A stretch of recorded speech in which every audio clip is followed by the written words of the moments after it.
तो hello fellows, welcome back to any video. तो आज जिस वीडियो पे हम रिएक्शन देने वाले हैं वो भी एक मूवी है जो एक्सप्लेन की है मूवी एक्सप्रेस ने, जिसका नाम है वेरोनिका। वेरोनिका यही है कुछ। वेरोनिका 2017 में रिलीज़ हुई है, हॉलीवुड मूवी है। So let's start it. Movie का मेन कैरेक्टर 15 साल की एक लड़की थी जिसका नाम वेरोनिका होता है, जो ईयर 1991 में मैड्रिड नाम की एक सिटी में अपनी मदर और अपने छोटे भाई और बहनों के साथ रहती है। कुछ ऐसा पहले ही उसके फादर की मूवी की कैरेक्टर के नाम पे ही है। एक क्लब में काम करती थी और इन हालात की वजह से वेरोनिका को अपने छोटे भाई बहनों का ख्याल रखना पड़ता है। जो 1991 की मॉर्निंग में वेरोनिका अपने छोटे भाई बहनों के साथ स्कूल जाने के लिए रेडी हो रही होती है और आज के दिन सूरज ग्रहण लगना था और बच्चों को टीचर्स के अंदर सोलर इक्लिप्स का व्यू दिखाया जाने वाला है। सूरज ग्रहण लगने से पहले टीचर्स बच्चों को क्लास में इसके बारे में बता रहे होते हैं कि आखिर सूरज ग्रहण क्या होता है और इसके बारे में इंफॉर्मेशन देते हुए टीचर्स ये भी बताते हैं कि पुराने जमाने में सूरज ग्रहण के वक्त लोग किसी को सैक्रिफाइस करते थे और यही नहीं, इस बात पर भी बहुत बिलीव किया जाता था कि कोई भी इंसान किसी बुरे शख्स की सोल को इस दुनिया में आसानी से बुला सकता है। इन सब बातों के दौरान क्लास में हमें दिखाया जाता है कि वेरोनिका को सूरज ग्रहण देखने में कोई इंटरेस्ट नहीं था, बल्कि इस बार वो अपनी फ्रेंड रोजा के साथ कुछ डेंजरस टाइम लाइन कर रही होती है। एक तरफ स्कूल के सारे बच्चे अपने टीचर्स के साथ छत पर सूरज ग्रहण देखने जा रहे होते हैं, जबकि दूसरी तरफ वेरोनिका अपनी फ्रेंड रोजा और डियाना के साथ स्कूल के बेसमेंट में जाती है, जहां पर वो किसी किस्म का रिचुअल परफॉर्म करने वाली थी और वो एक औजा बोर्ड के थ्रू किसी की सोल से कांटेक्ट करना चाहती थी। डियाना जिसकी फ्रेंड थी, कुछ ऐसा पहले ही एक एक्सीडेंट में डेथ हो चुकी थी और उसकी सोल को बुलाना चाहती थी, और वेरोनिका जो कि अपनी फादर की सोल को बुलाना चाहती थी। और सबसे पहले वो लोग वेरोनिका के फादर की पिक्चर को औजा बोर्ड के सामने रखते हैं और उनकी सोल से कांटेक्ट करने की कोशिश करते हैं। तीनों लड़कियां एक गिलास कप पर हाथ रखती हैं, इसमें उन्हें फौरन रिस्पांस मिल जाता है। सोल्स के रिप्लाई में वो कप खुद ब खुद मूव करना शुरू कर देती है और वो कप इतना गर्म हो जाता है कि रोजा और डियाना अपनी उंगलियां हटा देती है। इस रिचुअल को वेरोनिका ही सिर्फ कंप्लीट कर रही थी और जैसे ही सूरज ग्रहण लगता है वो कप टूट जाता है। कप के टूटने की वजह से वेरोनिका की उंगली पर चोट लग जाती है, जिसमें से खून आता है और वो औजा बोर्ड पर गिर जाता है। वेरोनिका जो कि एक स्टैचू की तरह बिल्कुल चुपचाप बैठी होती है और वो औजा बोर्ड टूटकर दो हिस्सों में तकसीम हो जाता है और उसी वक्त बेसमेंट में नॉर्मल एक्टिविटी शुरू हो जाती है, जिस पर डियाना जोर जोर से चिल्लाना शुरू कर देती है। वेरोनिका जमीन पर लेटकर कुछ अजीबोगरीब बातों की विस्तार कर रही होती है और अचानक से वो शैतानी आवाज में चिल्लाकर बेहोश हो जाती है। फिर हमें दिखाया जाता है कि वेरोनिका अपने स्कूल के हॉस्पिटल के एक वार्ड में होती है, जिसका चेकअप एक डॉक्टर कर रही होती है। डॉक्टर समझती है कि वेरोनिका शायद आयरन की कमी की वजह से बेहोश हो गई और उसे अपनी डाइट पर ध्यान देना चाहिए। इसके बाद वो अपने भाई बहनों के साथ घर जा रही होती है। तब वो नोटिस करती है कि स्कूल में रहने वाली एक सिस्टर वेरोनिका को मुसलसल घूर रही होती है। लोग इस सिस्टर को सिस्टर डेथ बुलाते हैं और यहाँ पर अजीब बात ये थी कि वो सिस्टर ब्लाइंड थी। तो फिर सवाल ये पैदा होता है कि वो कैसे वेरोनिका को घूर रही थी। वेरोनिका के घर पहुंचने तक वेरोनिका के साथ घर पहुंचकर भी कुछ ना कुछ अजीबोगरीब होता रहता है। वो डिनर करते हुए बिल्कुल फ्रीज हो जाती है और यही नहीं, उसकी बॉडी पर भी किसी के पंजों के निशान उभरना शुरू हो जाते हैं। उसी दिन वेरोनिका जब अपने भाई एंटोनियो को नहला रही होती है, तब उसे उसके रूम से कुछ आवाजें आती हैं और जब वो उन आवाजों को फॉलो करती है वो खुद ब खुद उस रूम में लॉक हो जाती है और रूम में बंद ही रूम के अंदर ही उसे अपने भाई एंटोनियो की आवाज आती है।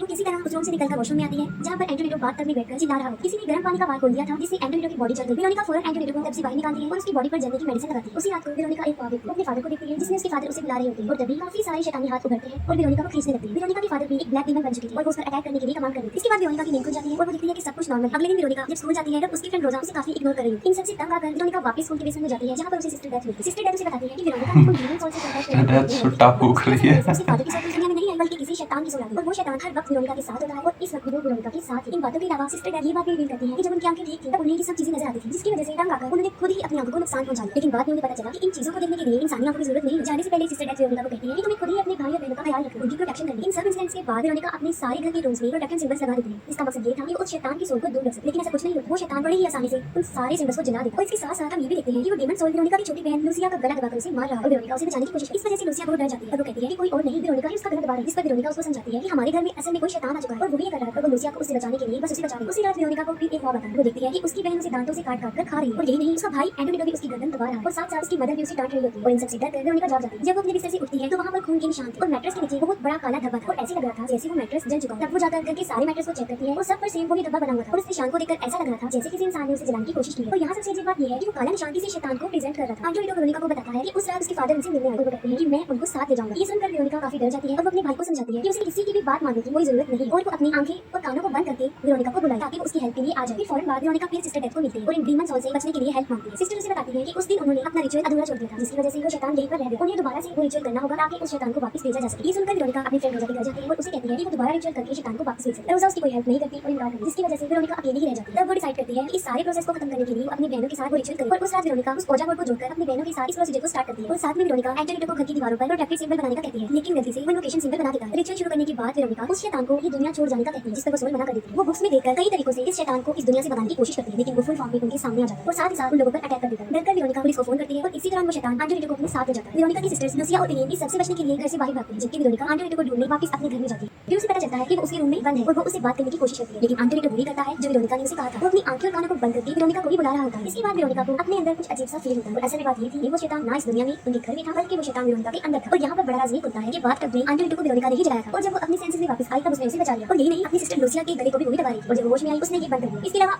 घर में जो कुछ भी हो रहा था उसके पीछे वेरोनिका ही थी और उस डीमन का मकसद पूरी तरह वेरोनिका पर हावी होना। और जब वेरोनिका को इस बात का पता चलता है, उसे रियलाइज होता है कि ये सब कुछ उसने किया है, तब वो एक टूटे हुए शीशे की मदद से अपने गले को काटने की कोशिश करती है, लेकिन वो शैतान उसे ऐसा करने से रोक देता है। ये सब होने के दौरान पुलिस भी वहाँ पर पहुंच जाती है और जो वहाँ हो रहा था पुलिस उसे देखकर शॉक हो जाती है क्योंकि वेरोनिका की आधी बॉडी हवा में फ्लाई कर रही थी और फिर वो बेहोश होकर जमीन पर गिर जाती है। पुलिस एंटोनियो और वेरोनिका दोनों को घर से बाहर लेकर आते हैं और वेरोनिका को एम्बुलेंस में लेकर जाते हैं। डिटेक्टिव आसपास की गिरी हुई चीजों को देखते हैं, फिर उनकी नजर वेरोनिका की एक फ्रेम पीछे पर पड़ती है जो अचानक से जल जाती है और तभी उन्हें इस बात की न्यूज मिलती है कि वेरोनिका अब इस दुनिया में नहीं रही, वो मर चुकी है। इसके बाद वो डिटेक्टिव इस केस को लेकर अपनी एक रिपोर्ट बनाता है जिसमें वो क्लियरली मेंशन करता है कि इन सब बैड इंसिडेंट का रीजन कोई डीमन था जो हमारी दुनिया में किसी अधूरे रिचुअल की वजह से आया था। और हैरत की बात तो ये है कि ये पहला पुलिस केस था जिसमें किसी डीमन का जिक्र भी किया गया था। तो इसकी हैप्पी एंडिंग नहीं हुई इस मूवी की। और अगर आप लोगों को फुल मूवी देखनी होगी तो आप वेरोनिका कर सकते हो सर्च, शायद नेटफ्लिक्स पे होगी, वहाँ देख सकते हो, टेलीग्राम पे भी देख सकते हो और यूट्यूब पे भी एक्सप्लेनेशन देख ही सकते हो। तो मिलते हैं किसी और नई वीडियो में, तब तक के लिए।